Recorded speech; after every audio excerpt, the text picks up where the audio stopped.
आज हम क्लास 12 का चैप्टर इलेक्ट्रिक करंट पढ़ेंगे। और अभी तक आप लोगों ने इलेक्ट्रोस्टैटिक पढ़ा था और इलेक्ट्रोस्टैटिक में जो मेन लॉस पढ़े थे वो आपका था कूलम्ब्स लॉ और गॉस लॉ। ये जो कूलम्ब्स लॉ और गॉस लॉ था, इनमें हमने पढ़ा था कि चार्ज क्या रहता है, स्टैटिक रहता है, मूव नहीं करता है। ठीक है। और चार्ज जैसे ही मूव करने लगता है तो हम किसकी बात करने लगते हैं, इलेक्ट्रिक करंट की। ठीक है। तो जब इलेक्ट्रिक करंट की हम बात कर रहे हैं तो इसका मतलब हम किसकी बात कर रहे हैं, अब हम इलेक्ट्रोडायनामिक्स की बात कर रहे हैं। मीन्स मेरा चार्ज क्या रहेगा, मोशन में रहेगा। ओके। अब हम कुछ एग्जाम्पल्स के द्वारा समझते हैं कि इलेक्ट्रिक करंट आखिर है क्या, इसकी मीनिंग क्या है, इसके पीछे की फिजिक्स क्या होती है।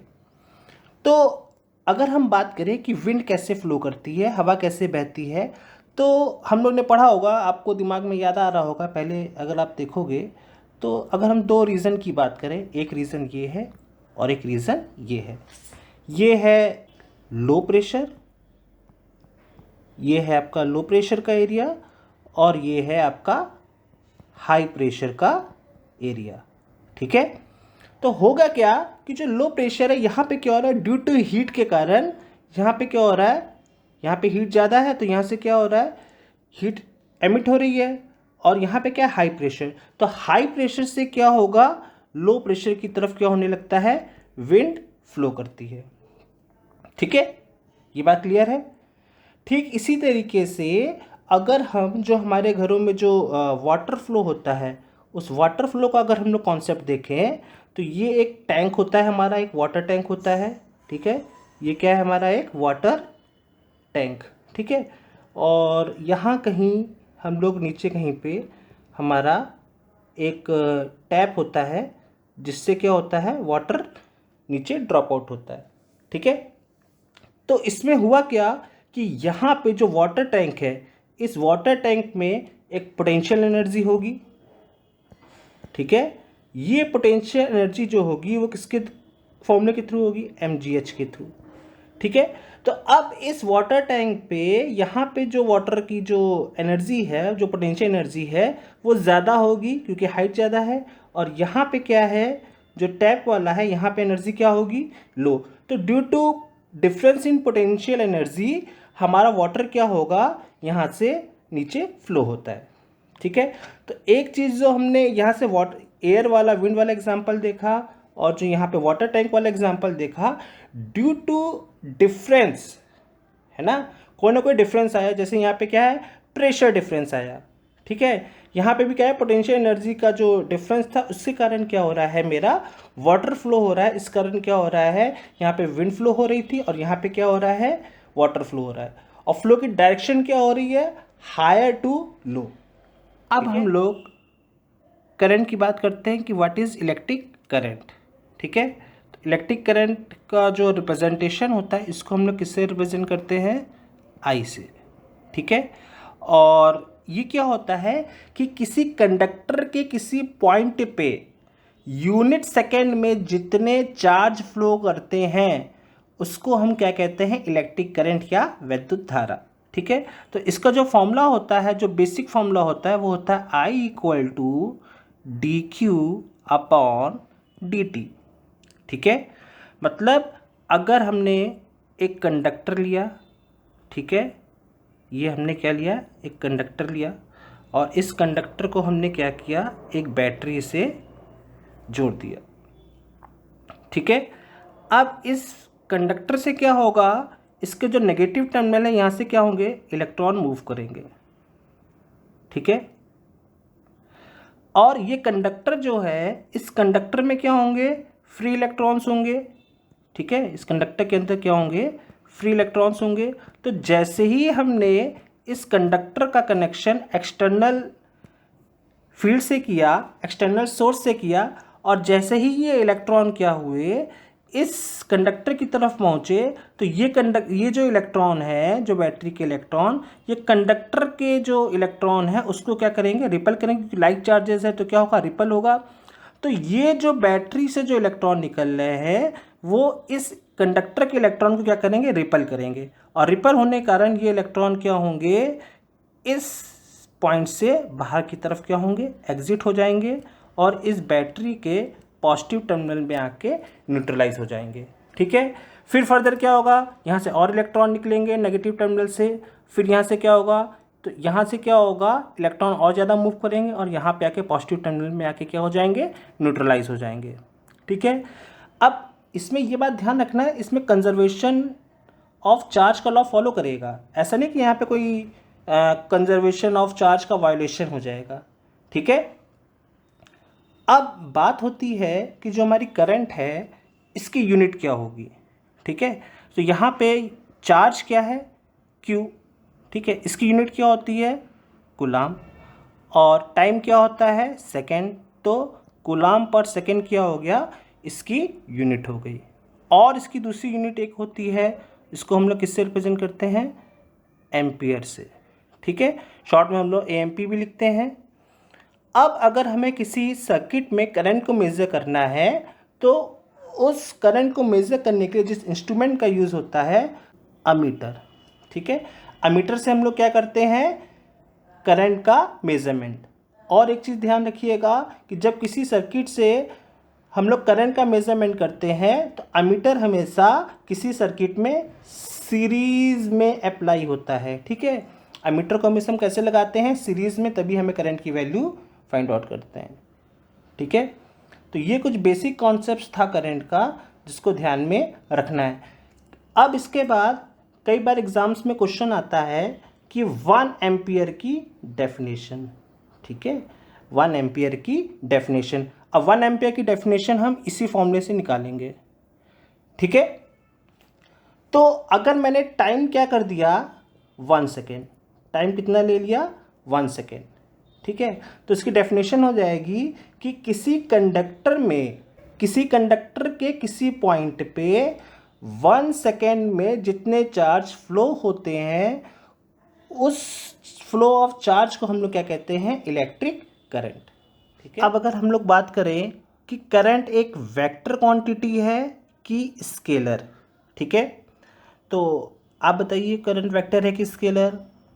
90% स्टूडेंट कहेंगे कि करंट क्या है, एक वेक्टर क्वांटिटी है। क्यों, क्योंकि हम लोग कोई भी सर्किट बनाए, ठीक है, सपोज करिए हमने कोई भी एक कंडक्टर लिया और इस कंडक्टर के अक्रॉस हमने कोई भी एक एनर्जी सोर्स लगाया, तो इलेक्ट्रॉन नेगेटिव टर्मिनल से यहाँ मूव करेगा, तो हम लोग जो करंट की डायरेक्शन दिखाते हैं तो ये करंट की डायरेक्शन हो गई। तो आप लोग कहोगे कि करंट क्या है, एक वेक्टर क्वांटिटी है। ठीक है, और इसका मैग्नीट्यूड भी होता है, जैसे 5 एम्पियर या 2 एम्पियर।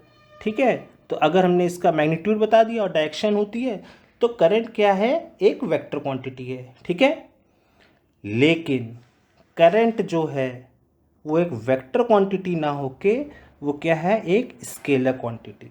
ठीक है, current is not a vector quantity. ठीक है, अब कहोगे सर ये कैसे है।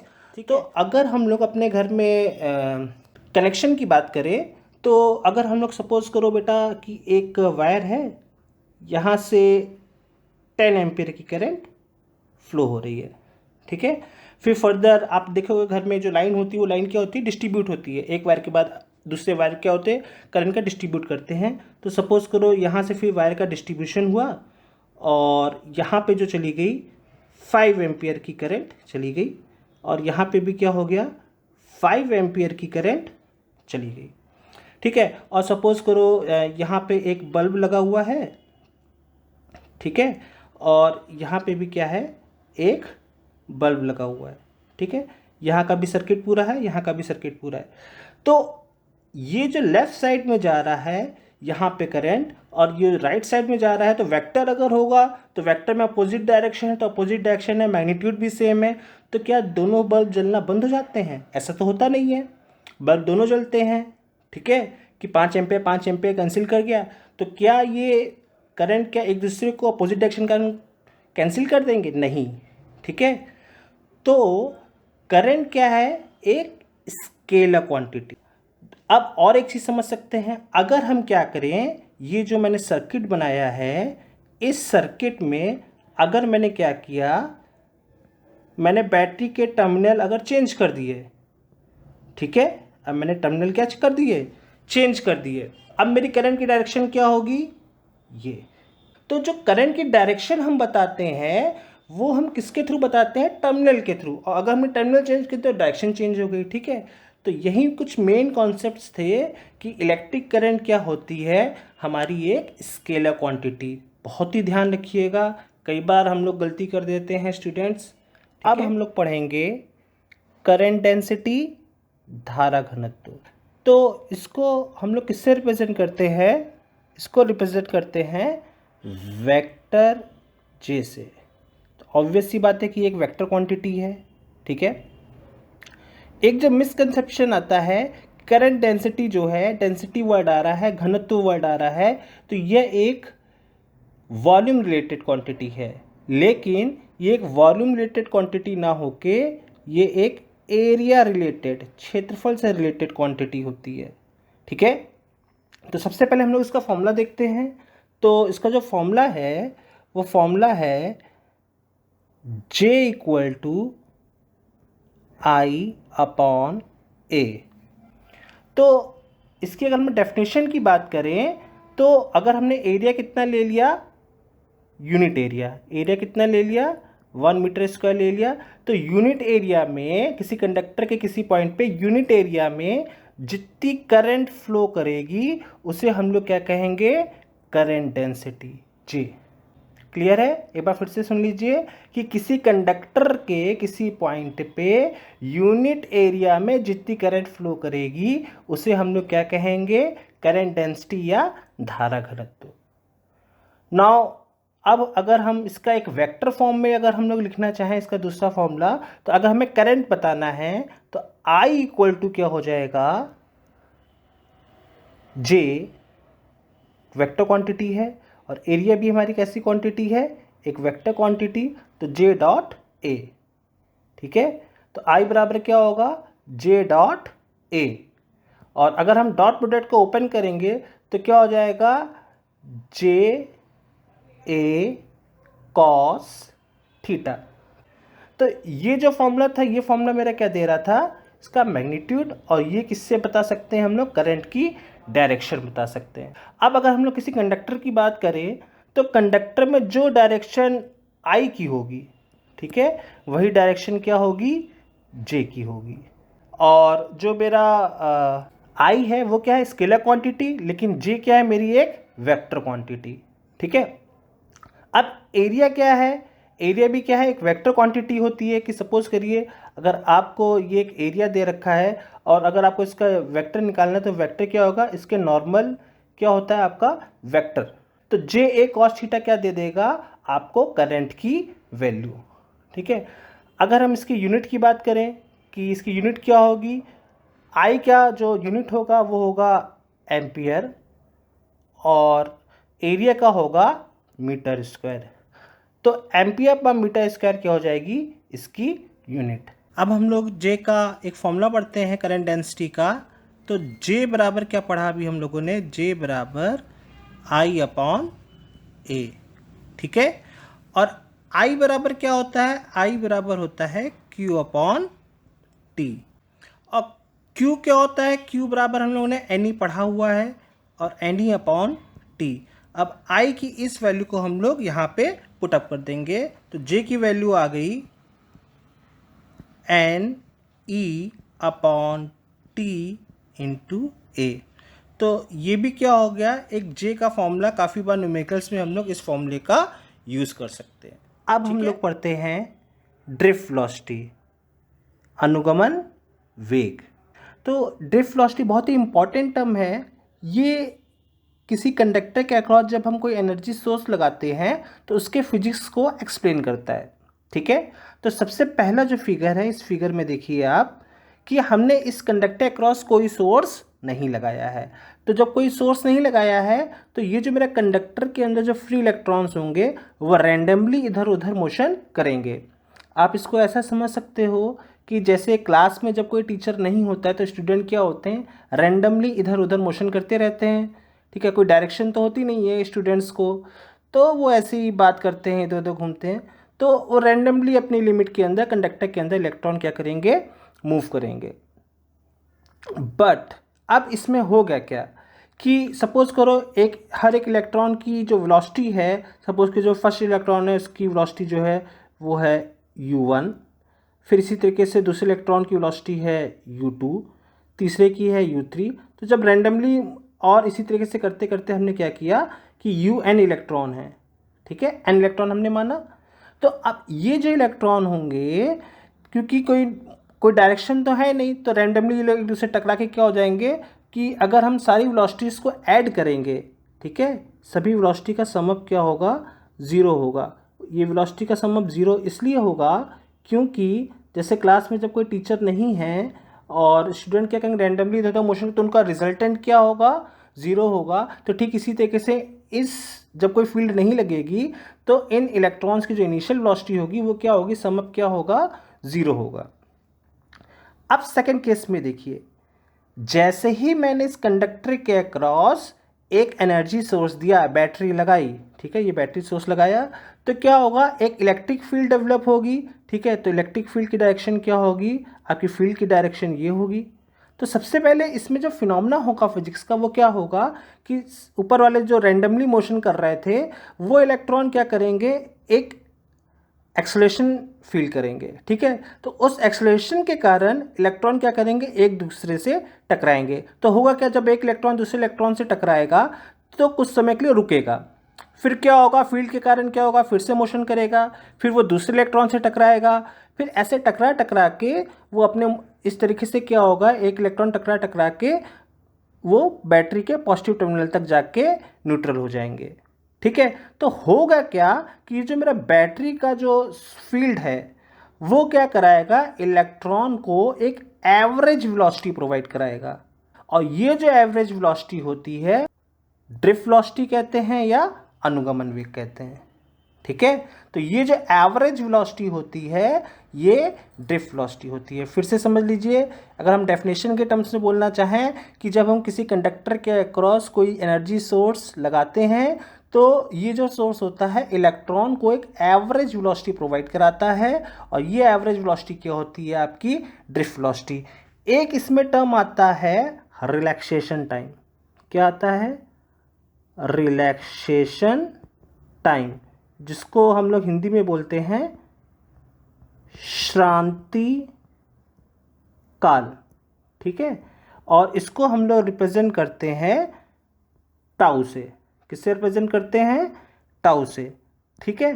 तो ये जो टाउ होता है रिलैक्सेशन टाइम, ये होता क्या है कि जब इलेक्ट्रॉन दूसरे इलेक्ट्रॉन से टकराता है तो दो क्रमागत टक्करों के बीच में लगा समय, ये क्या होता है, शांति काल या रिलैक्सेशन टाइम।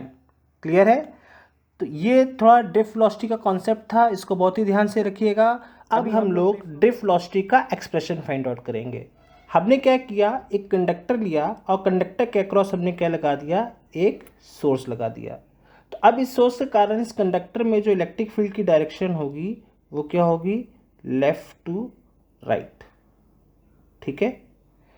मतलब कहने का क्या हुआ कि जिसमें पॉजिटिव चार्ज होगा उसकी डायरेक्शन क्या होगी, लेफ्ट टू राइट, और जो इलेक्ट्रॉन होगा उसकी डायरेक्शन क्या होगी, राइट टू लेफ्ट। अब जो इलेक्ट्रॉन होगा इस कंडक्टर के अंदर वो क्या होगा, इस इलेक्ट्रिक फील्ड के कारण क्या होगा, एक पर्टिकुलर डायरेक्शन में मोशन करेंगे। तो सपोज करो एक इलेक्ट्रॉन है, ये पहले क्या हुआ, इधर गया v1 वेलोसिटी से, और टाइम कितना लिया इसने, t1। फिर ये इलेक्ट्रॉन इधर गया, किस वेलोसिटी से गया, v2, टकराने के बाद अब वेलोसिटी चेंज हो जाएगी, और टाइम कितना हुआ, t2।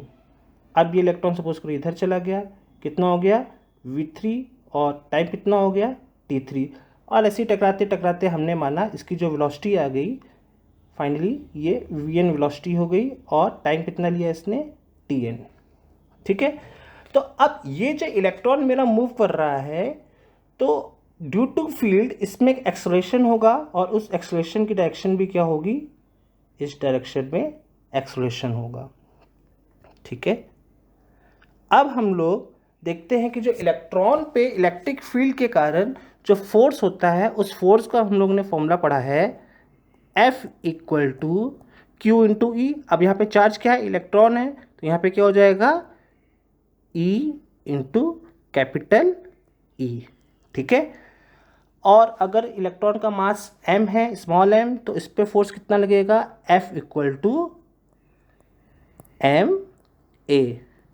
ठीक है, फर्स्ट और सेकंड इक्वेशन को अगर हम इक्वल कर दें तो क्या हो जाएगा, m a equal to small e into capital E।